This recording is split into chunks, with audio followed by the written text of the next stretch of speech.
മധു കൊട്ടാരക്കര അമേരിക്കയിൽ നിന്നും ചില വിവരങ്ങൾ കൂടി പങ്കുവയ്ക്കാനായി ചേരുകയാണ്. മധു, പ്രത്യാക്രമണത്തിന്റെ തോത് ഇറാനിൽ നിന്നും അമേരിക്കയ്ക്ക് അത് കനത്ത പ്രഹരമായി ഏൽക്കേണ്ടി വരുന്ന സാഹചര്യമുണ്ട്. കാഷ്വാലിറ്റിയുടെ എണ്ണം അമേരിക്കയ്ക്ക് അവിടെ എണ്ണിത്തുടങ്ങേണ്ടി വരുന്ന സാഹചര്യമുണ്ട്. എന്തായാലും ഈ സാഹചര്യത്തിലാണ്, ഈ ഘട്ടത്തിലാണ് ഇറാൻ ഒരു ചർച്ചയ്ക്ക് തയ്യാറാണ് എന്നുള്ള വിവരങ്ങൾ ഒമാൻ മുഖേന ഇപ്പോൾ പുറത്തേക്ക് അറിയുകയും ചെയ്യുന്നത്. അല്പം മുമ്പാണ് ബെഞ്ചമിൻ നെതന്യാഹുവിന്റെ ഒരു പ്രതികരണം വന്നത്. അത് ടെഹ്റാനിൽ ഇനിയും ആക്രമണം തുടരും, നിലവിൽ ഉണ്ടാകുന്ന സാഹചര്യത്തിൽ അയവ് വരുത്താനായി ഉദ്ദേശിക്കുന്നില്ല എന്നുള്ളതാണ്.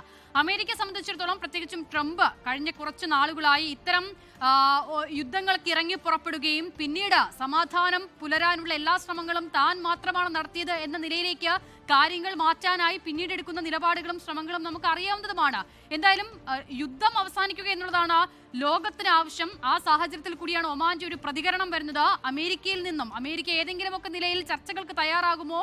ബെഞ്ചമിൻ നെതന്യാഹുവിന്റെ അനുകൂല നിലപാടിന് അതിന് പിന്നിൽ പ്രവർത്തിക്കേണ്ടത് സ്വാഭാവികമായും ട്രംപാണ്. അത്തരമൊരു സമാധാനത്തിന്റെ വാർത്തകൾ പ്രതീക്ഷിക്കേണ്ടതുണ്ടോ?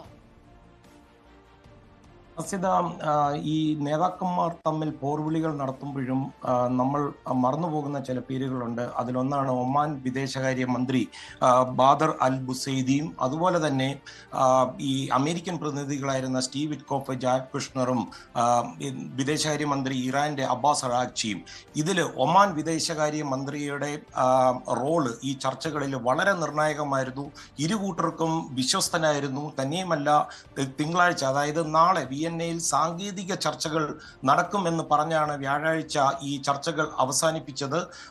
മാർക്കോ റൂബിയോ ഇസ്രയേലിലേക്ക് പോകുമെന്ന് പറഞ്ഞിരുന്നു. ഇതെല്ലാം ഒരുപക്ഷെ അമേരിക്ക ഇസ്രയേലിന്റെ ഒരു യുദ്ധതന്ത്രമായിട്ട് ഇറാനെ മിസ്ലീഡ് ചെയ്യിപ്പിക്കാൻ വേണ്ടി വന്നിരിക്കുന്ന ഒരു കാര്യമായിരിക്കും. പക്ഷേ ഒമാൻ അമേരിക്ക ബന്ധം എന്ന് പറയുന്നത് വളരെ വലുതാണ്. സ്വതന്ത്ര വ്യാപാര കരാറുള്ള അറബ് രാജ്യങ്ങളിലെ, എണ്ണപ്പെട്ട അറബ് രാജ്യങ്ങളിലെ പ്രധാന രാജ്യമാണ് ഒമാൻ. ഹോർമോസ് കടലിടുക്കില് ഒമാന് കയ്യവകാശമുണ്ട്.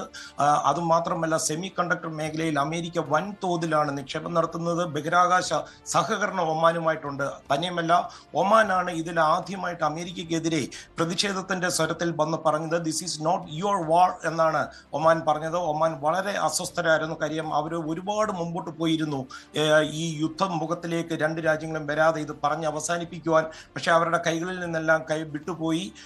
ഇപ്പോൾ നേരത്തെ അസിത സൂചിപ്പിച്ചതുപോലെ 48 നേതാക്കന്മാരെ വധിച്ചു എന്നാണ് ഡൊണാൾഡ് ട്രംപ് പറയുന്നത്.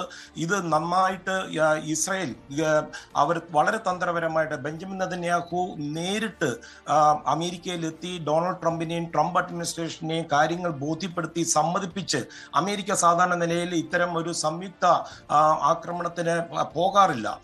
സഖ്യകക്ഷികളുടെ ഒരു പ്രശ്നം വന്നാൽ പോലും വളരെ കരുതലോടുകൂടി, പ്രത്യേകിച്ച് പശ്ചിമേഷ്യയിൽ സൗദി അറേബ്യയും മറ്റ് അറബ് രാജ്യങ്ങളുമായിട്ട് അമേരിക്ക കാലാകാലങ്ങളിലായിട്ടുള്ള അവരുടെ ബന്ധങ്ങൾ, സൗദിയുമായിട്ടുള്ള ബന്ധം വളരെ നല്ല രീതിയിൽ വരുന്നുണ്ട്. സൽമാൻ രാജകുമാരനുമായിട്ടൊക്കെ ഉള്ള, അതുകൊണ്ട് സൗദിയുടെ നിക്ഷേപം അമേരിക്കയിലേക്ക് വരുന്നുണ്ട്. അപ്പൊ ഈ ഒരു രീതിയിൽ അമേരിക്ക വളരെ കരുതലോട് നീങ്ങിയ ഈ അമേരിക്കയും ഡൊണാൾഡ് ട്രംപിനെയും ബെഞ്ചമിൻ നെതന്യാഹു തന്ത്രപരമായിട്ട് ഈ ഒരു സുവർണാവസരം മുതലെടുക്കുവാൻ ഇസ്രായേലിനെ സംബന്ധിച്ച് ഇത്രയും ഇറാൻ ക്ഷയിച്ച ഒരു സമയത്താണ് എന്തുണ്ടാകുമെന്നൊരു സംശയം, ആശങ്കയും നമുക്ക് ഉണ്ടാകുകയും ചെയ്യുന്നത്. സാധാരണ നിലയിൽ ഇത്തരം സാഹചര്യങ്ങളിൽ, പ്രത്യേകിച്ചും ഈ ശത്രു രാഷ്ട്രങ്ങളെയൊക്കെ ഒരു ആക്രമണത്തിലേക്ക്, യുദ്ധസമാനമായ സാഹചര്യത്തിലേക്ക് തള്ളിവിടുന്നതിന്റെ പിന്നിൽ മാത്രം പ്രവർത്തിക്കുന്ന ആളാണ് ഡൊണാൾഡ് ട്രംപ്.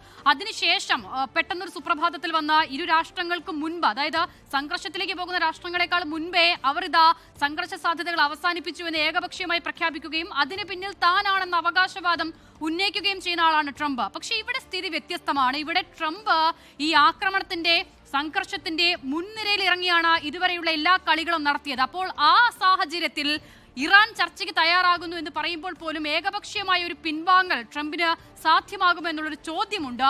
അതാണ് ഏറ്റവും പ്രധാനം. അപ്പോൾ ആ ഒരു സാഹചര്യത്തിൽ, ഘട്ടത്തിൽ അമേരിക്ക, ട്രംപ് എന്ത് നിലപാട് സ്വീകരിക്കുമെന്നത് ഇനി ഏറെ പ്രധാനമാകുമല്ലേ?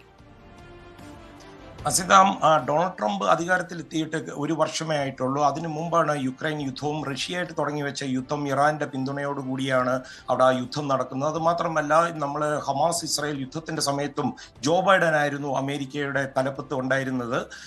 ഈ ഒരു യുദ്ധം എന്ന് പറയുന്നത്, ഇറാൻ അമേരിക്ക യുദ്ധം എന്ന് പറയുന്നത്, നമ്മൾ ദശാബ്ദങ്ങളുടെ ചരിത്രത്തിലേക്ക് പോകേണ്ടി വരും. കാര്യം ഡെത്ത് ടു അമേരിക്ക എന്ന് പറഞ്ഞ് എല്ലാ കാലത്തും അമേരിക്കയെ പ്രകോപിപ്പിക്കാനും അമേരിക്കയ്ക്കുള്ളിൽ സ്ലീപ്പർ സെല്ലുകൾ സ്ഥാപിക്കുകയും ഇറാൻ ഇറാൻ ചെയ്തത് കൊണ്ട് അമേരിക്കൻ ജനത പോലും ഇന്നലെ നടത്തിയ ഒരു വോട്ടെടുപ്പിൽ തന്നെ 50% അധികം ആൾക്കാർ ഇറാന്റെ കയ്യിൽ അല്ലെങ്കിൽ ഇറാന്റെ ഇപ്പോഴത്തെ ഭരണകൂടത്തിന്റെ കയ്യിൽ ആണവ ബോംബും ബാലിസ്റ്റിക് മിസൈലുകളും ഉള്ളത് ആശങ്കയിലാഴ്ത്തുന്നു എന്നാണ് ജനഹിതം തന്നെ പുറത്തോട്ട് വരുന്നത്. അപ്പോൾ അത്തരം ഒരു ആശങ്ക അമേരിക്കയിലുണ്ട്. സൈബർ അറ്റാക്ക് ഏത് സമയത്തും അമേരിക്കയുടെ പ്രധാന തുറമുഖങ്ങൾ അല്ലെങ്കിൽ ആശുപത്രികൾ അല്ലെങ്കിൽ ജലസംഭരണികളെ എല്ലാം ബാധിക്കാം എന്നുള്ള ആശങ്കയുണ്ട്. ഷീൽഡ്സ് അപ്പ് എന്ന് പറഞ്ഞ ഒരു ഇമ്പോർട്ടന്റ് മെസ്സേജ് തന്നെ പ്രധാന സർക്കാർ സ്ഥാപനങ്ങളിലൊക്കെ കൊടുത്തിട്ടുണ്ട്. അപ്പോൾ ഇറാന്റെ ഈ നിലവിലെ ഭരണകൂടം, അതായത് കൊല്ലപ്പെട്ട അയത്തുള്ള ഖമേനി മുതലുള്ള ഭരണകൂടവും അമേരിക്കയും തമ്മിൽ എല്ലാ കാലത്തും ശത്രുപരമായിട്ടാണ് നീങ്ങിയത്. അത് ഡൊണാൾഡ് ട്രംപുമായിട്ട് ഞാനൊന്ന് ഇടപെടുകയാണ്. പ്രത്യാശയുടെ വാർത്തകൾ വന്നു തുടങ്ങുന്നു എന്ന് പറഞ്ഞാണ് നമ്മൾ ആരംഭിച്ചത്. ഈ രണ്ടാം ഘട്ടം ഇതുമായി ബന്ധപ്പെട്ട വിവരങ്ങൾ പ്രേക്ഷകരുമായി പങ്കുവയ്ക്കാൻ അതിൽ ഏറ്റവും ശുഭകരമായ ചില വിവരങ്ങൾ കൂടി വരുന്നുണ്ട്.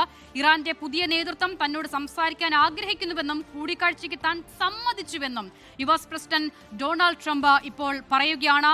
തുർക്കിഷ് മാധ്യമമായ ടുഡേ തുർക്കിയാണ് ഈ വാർത്ത പുറത്തുവിട്ടിട്ടുള്ളത്. അൽ ജസീറ ഏറ്റവും പ്രധാനപ്പെട്ട വിശ്വസനീയമായ ഒരു മാധ്യമമാണ്. അവർ അത് സ്ഥിരീകരിക്കുകയും ചെയ്യുന്നുണ്ട്. അപ്പോൾ സമാധാന ചർച്ചകൾക്ക് കളമൊരുങ്ങുന്നു എന്നുള്ള ഏറ്റവും ശുഭസൂചന നൽകുന്ന വാർത്തകൾ, വിവരങ്ങൾ കൂടി ഈ മിനിറ്റുകളിൽ വരുന്നുണ്ട്. ലോകത്തെവിടെയായാലും ഏത് സമയത്തും 24 വാർത്തകളും ഓഗ്മെന്റഡ് റിയാലിറ്റി പാക്കേജുകളും എക്സ്പ്ലെയിനറുകളും വിശദമായി കാണാൻ ഞങ്ങളുടെ യൂട്യൂബ് ചാനൽ നിങ്ങൾക്ക് സബ്സ്ക്രൈബ് ചെയ്യാം.